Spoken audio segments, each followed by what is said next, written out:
प्यारे बच्चों, गणित की ऑनलाइन कक्षा में एक बार आप सभी लोगों का स्वागत है। पिछले टर्म पर हम लोग रैखिक प्रोग्राम समस्या क्या होती है उससे संबंधित एक प्रश्न कैसे हल करते हैं उसके बारे में अध्ययन कर रहे थे। आज हम लोग एनसीईआरटी से संबंधित कुछ महत्वपूर्ण प्रश्न जो अक्सर आए हुए हैं बोर्ड परीक्षा में, उनके बारे में अध्ययन करेंगे। ठीक, यहाँ पहले एनसीईआरटी प्रश्नावली 12.1 का दूसरा कह रहा है कि निम्नलिखित व्यवरोधों के अंतर्गत ये जो फलन दिया हुआ इसका देखिए z बराबर -3x + 4y, ठीक है ना। इसका क्या करना है, न्यूनतमीकरण करना है। इसका हमको क्या करना है, न्यूनतमीकरण करना है। या तो अक्सर प्रश्न आएगा या तो न्यूनतमीकरण कहेगा या अधिकतमीकरण कहता करने के लिए। मतलब तो कैसे हम करेंगे एक बार फिर से देखेंगे इसको। तो सबसे क्या है उद्देश्य फलन जिसका हमको न्यूनतमीकरण या अधिकतमीकरण मैक्सिमाइजेशन या मिनिमाइजेशन करना होता है। इसमें करना का न्यूनतम मान इस जो व्यवरोध है कंस्ट्रेंट है इसके अंतर्गत, मतलब इस दिए हुए कंडीशन के अंतर्गत हमको ज्ञात करना है। तो सबसे पहले लिख लिया गया है। अब सर्वप्रथम क्या होता है कि दिए गए व्यवरोधों को जो कंस्ट्रेंट दिए हुए हैं उनको हम समीकरण के रूप में लिख लेते हैं। अगला स्टेप होता है, बताया भी गया था।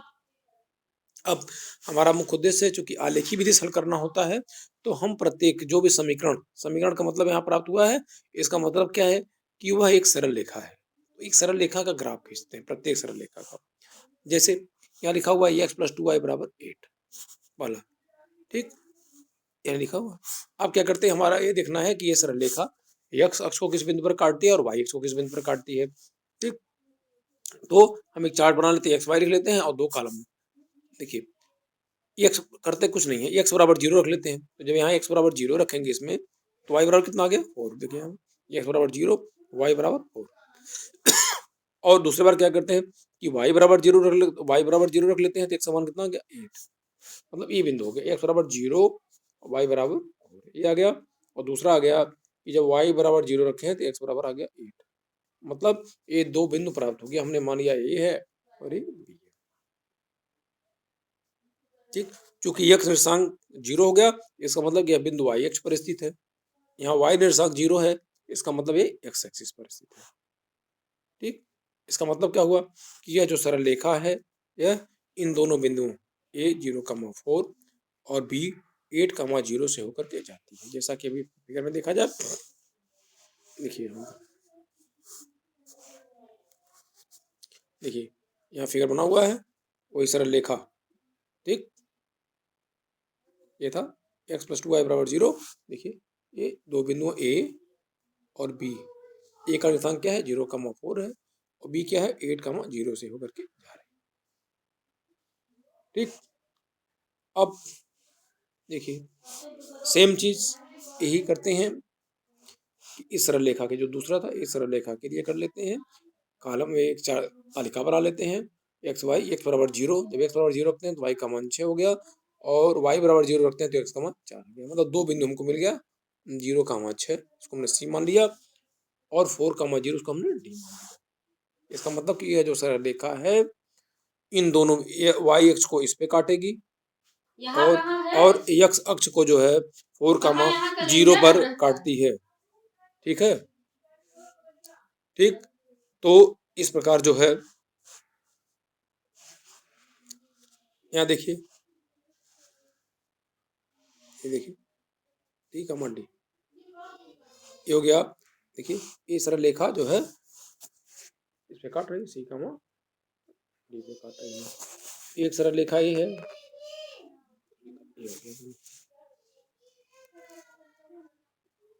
ठीक, और एक असमीका ये दिया हुआ है। देखिए x y ऐसे ग्रेटर आर इक्वल टू 0 लिखा हुआ है। इसका मतलब क्या हुआ कि x का मान भी 0 है, 0 या 0 से ज्यादा है और y का मान 0 है, मतलब सब पॉजिटिव है। तो x और y पॉजिटिव कहाँ होता है, मतलब जो अर्धतल होगा वो कहाँ होगा, प्रथम चतुर्थांश में स्थित होगा। प्रथम चतुर्थांश में स्थित होगा। अब देखिए यहाँ लिखा था, एक था x +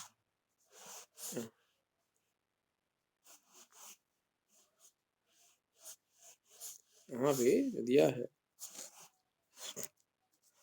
यहाँ था देखिए एक्स प्लस 2y ऐसे लिखा था ना 8, और दूसरी असमिका है, ठीक, ये है 3x+2y, ये दो असमिका दिया हुआ है। यहाँ लेस आर इक्वल टू, और दूसरा था देखिए कि x बराबर 0 और y बराबर 0, यहाँ है भी,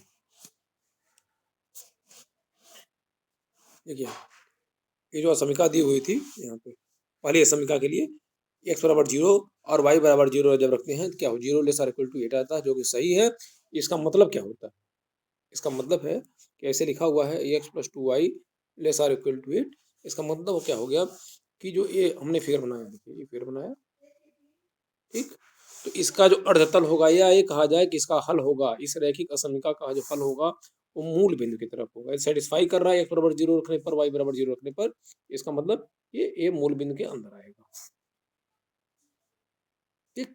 दूसरा भी था कि 3x+2y लेस इक्वल टू, देखिए इसका मतलब हो गया कि ये जो सरल रेखा है इसमें ये मूल बिंदु, ये हल किधर आएगा, मूल बिंदु आएगा।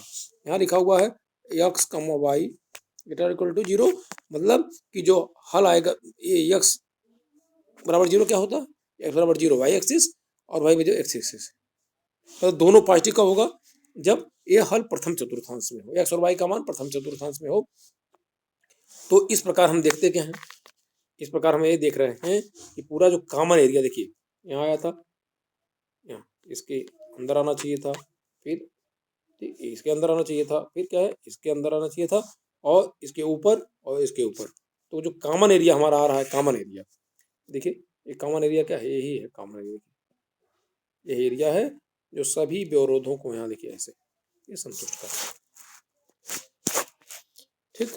और ये जो दो समीकरण बने थे, x+2y बराबर 8 और 3x+2y बराबर 12, इन दोनों को जब हमने हल किया तो x का मान कितना आ गया 2, x का मान आ गया 2 और y का मान आ गया 3, मतलब दोनों का प्रतिच्छेद बिंदु का मतलब ये दोनों सरल रेखाएं जहाँ एक दूसरे को काट रही हैं वो क्या है 2,3 है, देखिए यहाँ लिखा हुआ है, उसका हमने ई मान लिया, ई मान लिया, ठीक।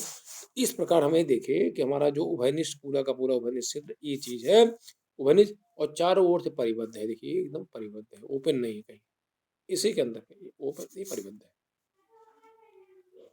ठीक। तो इस पहला तो काम हो गया कि यह जो सुसंगत क्षेत्र हमारा है ये परिबद्ध हो गया, और इसके चार कोण देखिए, इसके चारों कोण कौन का है, ए जिसका निर्देशांक क्या है 0,4 है, ई जहाँ दोनों प्रतिच्छेद कर रहे थे 2,3 है, ठीक, डी 4,0 है, और एक मूल बिंदु है 0,0, ठीक। तो जो हमारा सुसंगत क्षेत्र आया उसके कोणीय बिंदु कौन कौन हो गए, ए, ई, डी, ओ, लिखा भी होगा,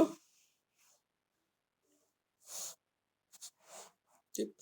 देखिए यहाँ लिखा भी है सुसंगत ए ई, देखिए वही ए ई डी हो गया, और कोणीय बिंदु ए 0,4, ई 2,3, डी 4,0 और मूल बिंदु 0, हम एक चार्ट अलग से बना देते हैं, लिख लेते हैं कोणीय बिंदु, जो सुसंगत क्षेत्र के कोणीय बिंदु और उद्देश्य फलन जब ऐसे लिख लेते हैं, ठीक।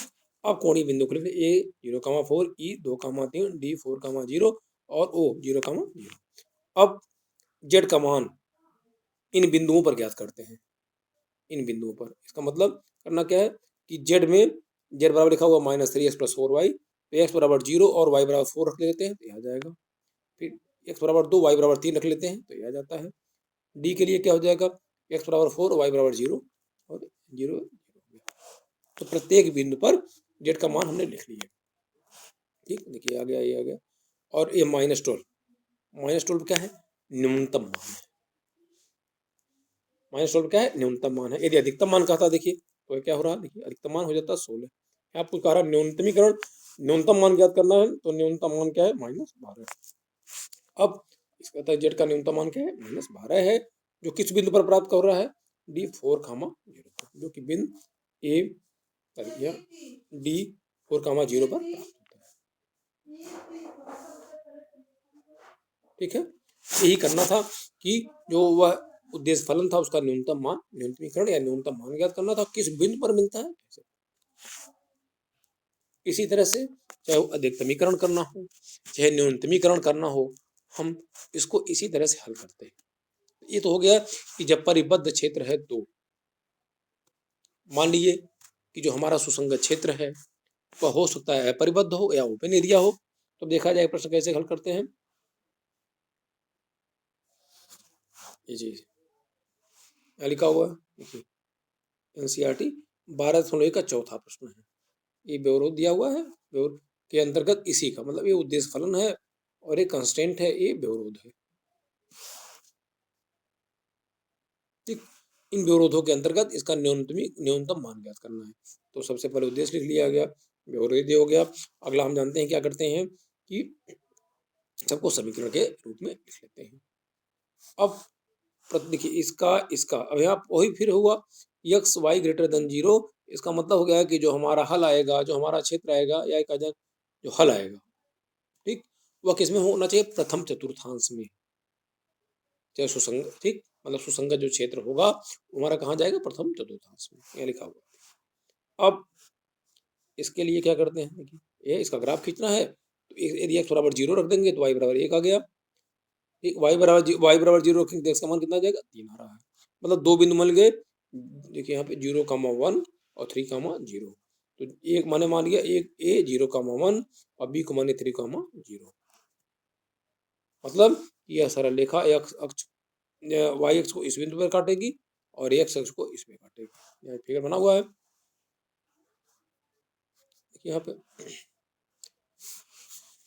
देखिए यहाँ ए 0, देखिए ये होता ऐसे था, मतलब ये ऐसे ऐसे था, ठीक। अब दूसरे के लिए देखिए, दूसरे के लिए देख लीजिए, x प्लस वाई बराबर 2 के लिए, तो x बराबर 0 वाई बराबर 2, वाई बराबर 0 x बराबर 2, मतलब ये सरल रेखा जो है x प्लस वाई बराबर 2 वह दो बिंदुओं c 0,2 मतलब y अक्ष को 0,2 पर काटेगी और x अक्ष को 2,0 पर काटेगी। यहाँ 0,2 है, यहाँ 2, फिगर में बना हुआ है। अब देखें यहाँ पे, देखिए ऐसे बना हुआ, ऐसे बना हुआ, और पहला वाला ऐसे था हमारा, ऐसे ऐसे, ठीक। लेकिन यहाँ एक चीज है, मान लीजिए x प्लस 3 वाई बराबर 3, ये जो असमीका दिया हुआ है ऐसे लिखा हुआ ग्रेटर आर इक्वल टू 3। यदि हम x बराबर 0 और y बराबर 0 रखें तो 0 लेस आर इक्वल, ये संभव नहीं है, 0 3 से बड़ा नहीं हो सकता है। इसका मतलब जो हमारा अर्धतल जाएगा, खुला तल जाएगा, वह मूल बिंदु से कहाँ जाएगा, दूर जाएगा, अपोजिट साइड में जाएगा, दूर जाएगा, ऐसे मूल बिंदु की तरफ नहीं होगा, ऐसे ऐसे जाएगा, ठीक। ये चीज यहाँ भी है, एक्स प्लस वाई क्या है, ग्रेटर इक्वल टू 2 है। यहाँ भी यदि एक्स बराबर 0 और वाई बराबर 0 रखें, 0 हो जाएगा, वो भी असत्य है, इसका मतलब इसके भी दूर जाएगा। तो इस स्थिति में हम ये देख रहे हैं कि जो सुसंगत है, देखिए जो